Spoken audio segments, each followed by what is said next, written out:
kuna uwezekano mkubwa dereva yule wa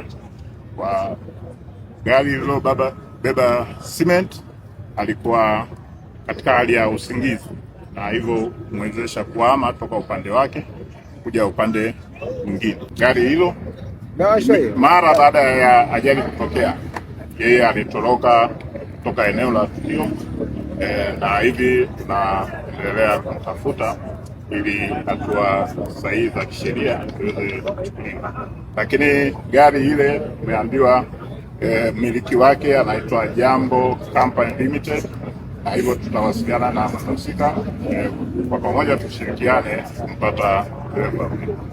Kwa gari hili ambalo lilikuwa na watu watatu, dereva ambaye anafahamika kwa jina la Lucas na wasaidizi wake wawili Elisha na Kevin, wote walibanwa kwenye cabin, na kutokana na athari ile ya moto walipata madhara makubwa na hivyo kupoteza maisha.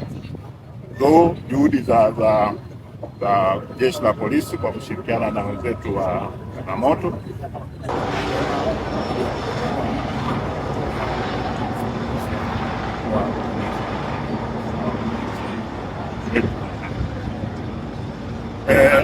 jeshi la polisi linatoa wito kwamba muda wote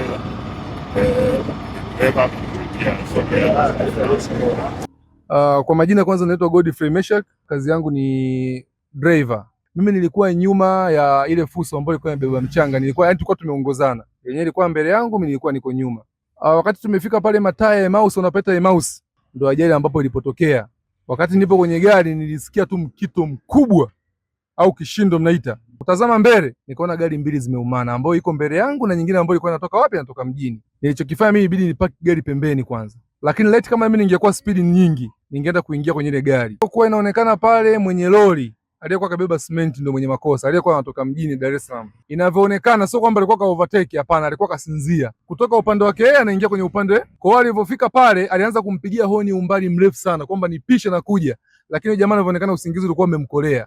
Baada ya kumwashia zile taa furu ndo kustuka, lakini ile kustuka tayari kishachelewa. Jamaa alikuwa yuko spidi kubwa sana mwenye lori la mchanga. Kwa hiyo chokifanya dereva wa lori aliamua aliingia kabisa huu upande, alihama mpaka njia, akakahamisha kichwa cha gari, akamwachia ile bodi.